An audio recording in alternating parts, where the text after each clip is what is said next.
And I'm going to show you guys how to make a bucket hanger. I'm going to use a 4-strand braid.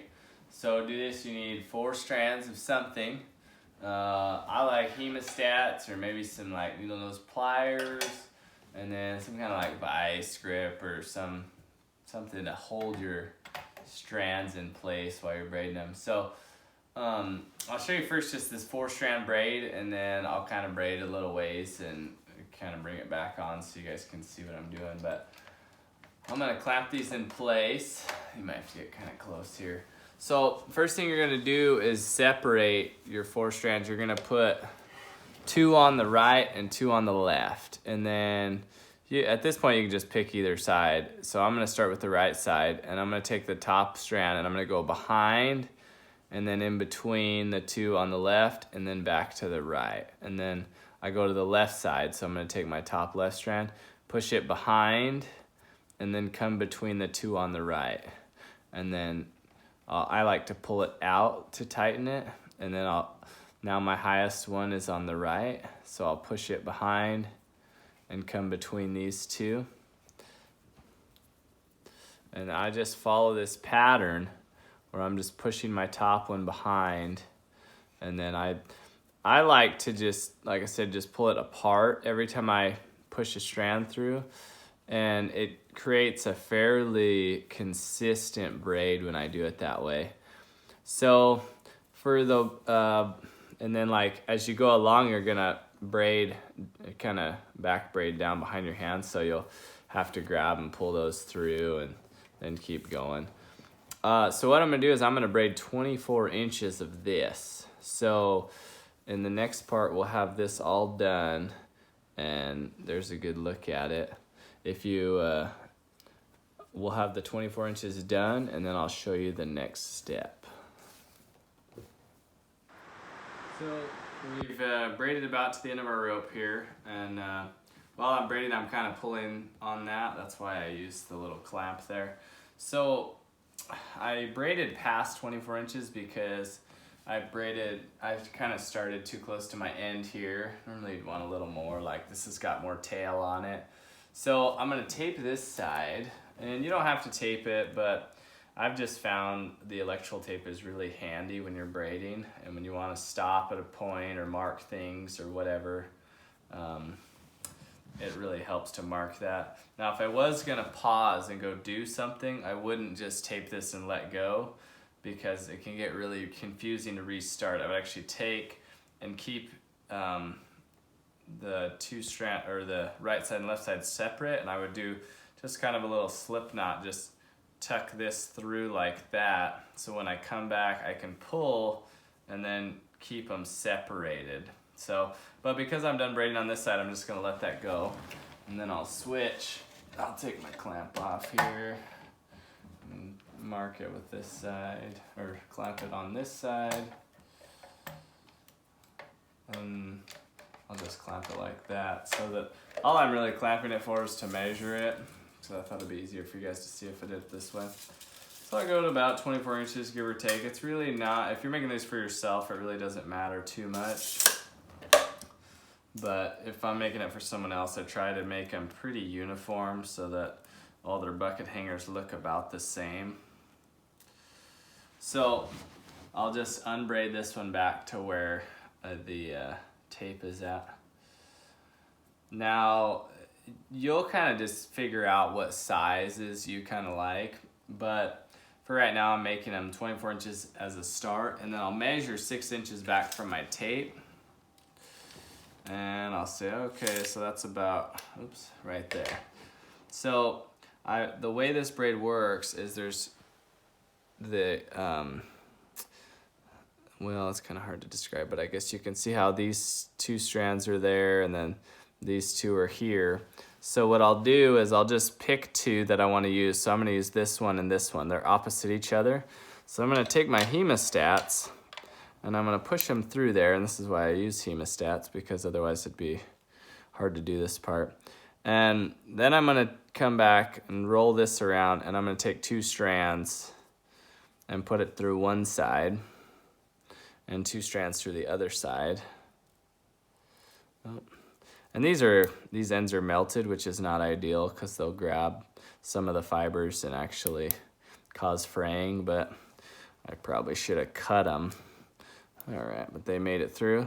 So I got that side, and then I'll just go directly opposite of it to this one here, and I'll push it through.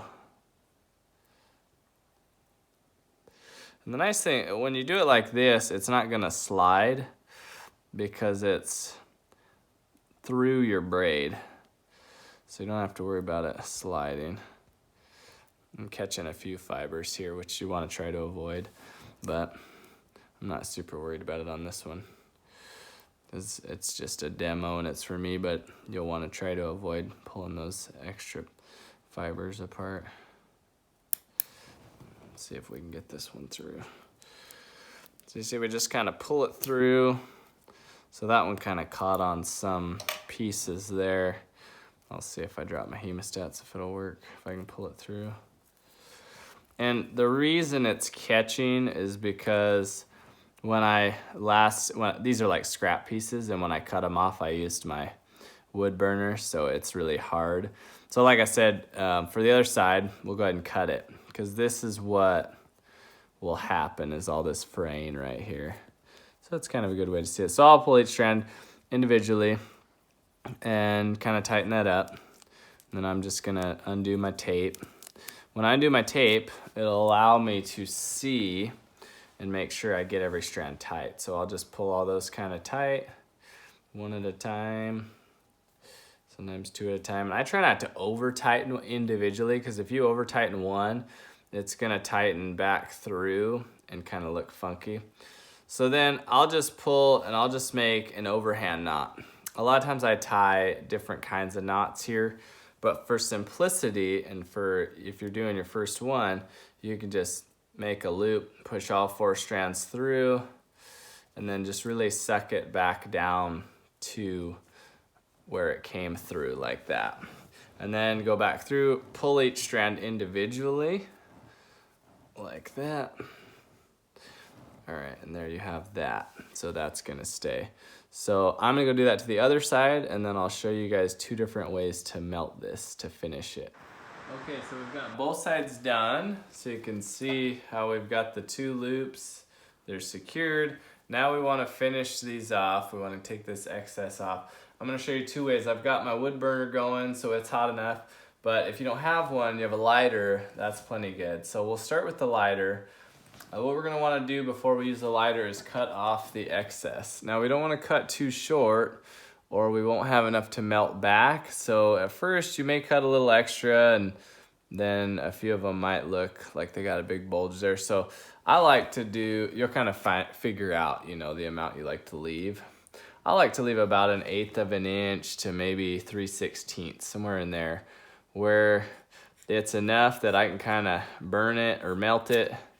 And you can see how much I've got there. I could have even left maybe a little more.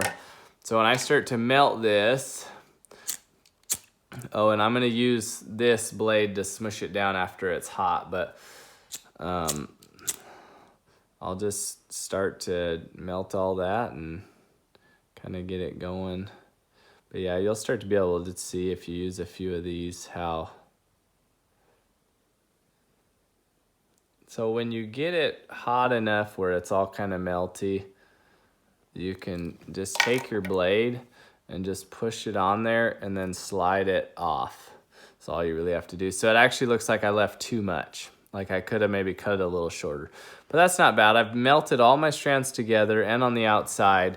And if I wanted to come back through and kind of get the edges, I'll normally use my finger. I'm not gonna recommend you guys do that, but that makes it the smoothest. I do it because it's the best way, but I can't recommend it or you'll probably burn your finger. So then I've got all this part that I messed up earlier. So for me, I'm just gonna take my lighter and kind of melt that back. And when it gets close, I'll just tamp it down with my finger, but you can use something else too. So that kind of cleaned that up. So then for the other side, I like to, we'll just go ahead and secure this with my clamp. I like to be able to kind of pull on it while I use my wood burner. It's a similar concept. I'm gonna still leave about 1/8 of an inch there. Try not to drop this and burn the carpet. Let's plugged in around the corner. I'm gonna still leave a little bit there, but all I gotta do is just kind of push that, and it's gonna just melt through that right there. You can just see it kind of cutting through that. There we go. And then what I'm gonna do is take it back. So I've left myself just a little bit extra. I'll just kind of push down the sides. And I try to be careful not to get my knot. Normally I've tied a prettier knot than this, but this one's pretty functional, it'll be fine.